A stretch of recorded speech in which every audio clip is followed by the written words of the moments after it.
Imagine the man who was supposed to be the holiest figure on earth, God's representative, the Pope, using his power not for prayers or miracles, but for seduction, corruption, and an infamous orgy that shook Europe to its core.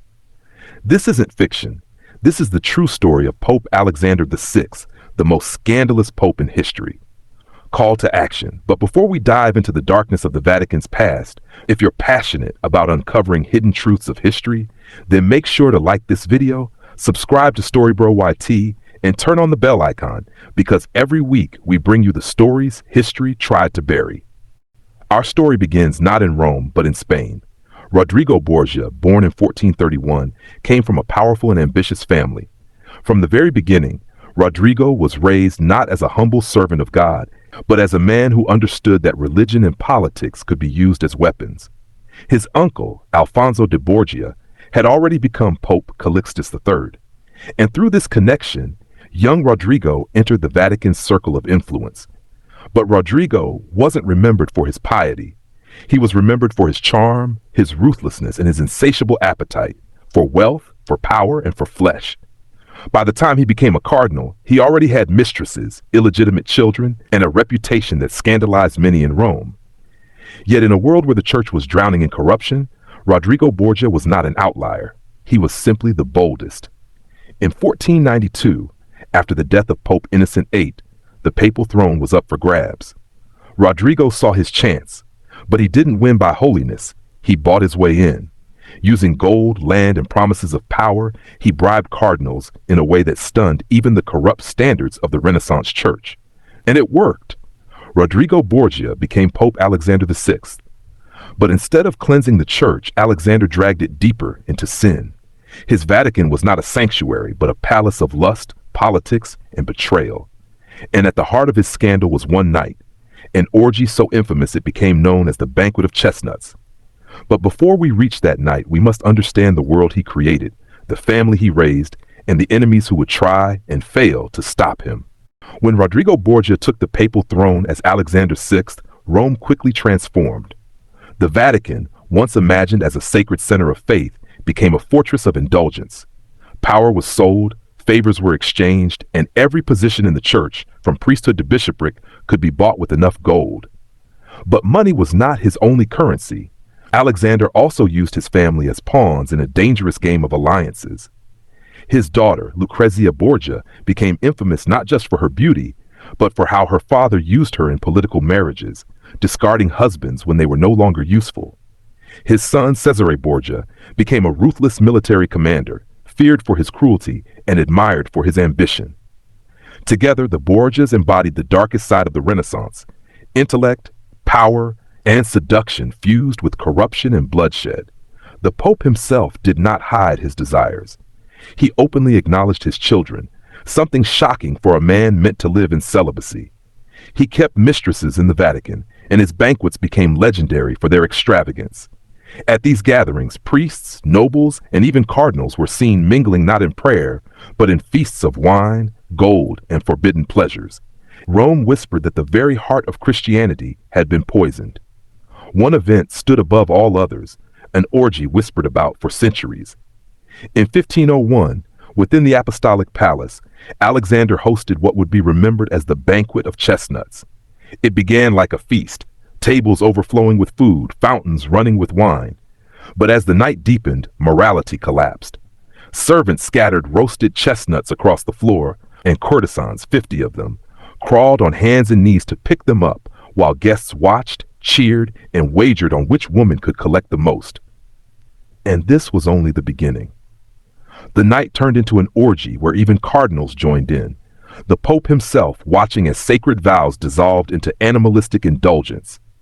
It was a ritual of power disguised as pleasure, a message to all who attended. The Vatican no longer feared God. It belonged to the Borgias, but such sin could never remain hidden forever. Enemies circled, and whispers of divine punishment began to haunt Alexander's name. What he saw as power, many saw as blasphemy. The Banquet of Chestnuts left a stain on the Vatican that could never be washed away, but Alexander VI did not stop. With each passing year, his grip on Rome tightened and his enemies multiplied. Among the nobility, whispers grew louder. This pope was not God's representative, but a tyrant draped in silk and jewels. Outside Rome, kings and rulers across Europe watched with disgust. France, Spain, and the Holy Roman Empire all feared and despised the Borgias. Yet, they also knew that Alexander was clever. He used marriages, secret alliances, and bribes to manipulate powerful monarchs. No one could trust him, but no one could easily destroy him either. Inside the Vatican, his son Cesare was the Pope's sword. Cesare crushed rebellions, seized lands, and executed rivals without hesitation. Together, father and son sought to build a dynasty that would rival the great royal houses of Europe. But this ambition was not born from faith. It was born from greed. Rome itself reflected the Pope's corruption. Prostitutes roamed freely, priests sold blessings for money, and cardinals lived like kings. The city that once symbolized Christianity became a playground of sin. Yet the people did not rebel, not because they approved, but because fear ruled them. Caesare's soldiers ensured silence, and Alexander's gold bought loyalty.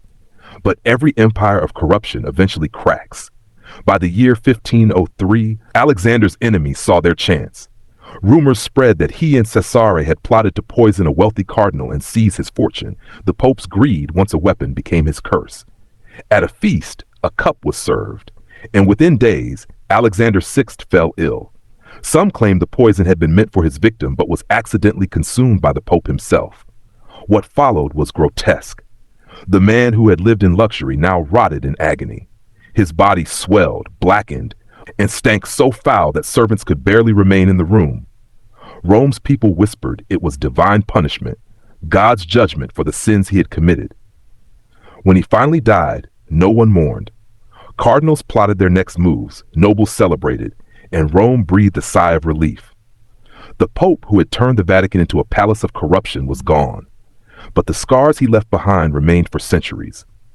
The lesson of Alexander VI is brutal but clear. Power gained through sin never lasts. Pleasure fades, corruption consumes itself, and even the most untouchable throne can collapse under the weight of greed. History remembers him not as a holy man, but as the most perverted pope to ever wear the crown of St. Peter. History often buries its darkest truths, but Alexander VI's story refuses to stay hidden. His reign shows us a terrifying truth. When leaders lose their sense of morality, when power becomes only a tool for indulgence, entire nations can rot from within. The Vatican was supposed to guide souls, but under Alexander, it nearly lost its own. Yet even in this shadow, there is a lesson for us today. Power and desire are like fire. They can warm or they can consume. Alexander let the fire devour everything. His faith, his legacy, even his body. He believed he was untouchable, yet the same sins he embraced became the poison that ended him. For centuries after his death, the Borgia name was cursed. Plays, books, and legends turned him into a symbol of corruption. And even though the Vatican survived, it carried the scar of his actions. Many argue that it was this corruption that later fueled the Protestant Reformation as millions turned away from a church they no longer trusted. In a way, Alexander VI's lust and greed helped change the entire course of Christian history. And that is the haunting power of one man's choices. A pope who should have been remembered as a shepherd of souls is remembered as the man who hosted an orgy in the Vatican. His throne was high, but his fall was absolute. So whenever history gives us stories like this, we are forced to ask ourselves, are we building lives on principles that last, or chasing pleasures that will one day destroy us? Because if a man sitting on the highest throne of religion can be dragged into disgrace, then no one, no king, no leader, no pope, is beyond the reach of consequence.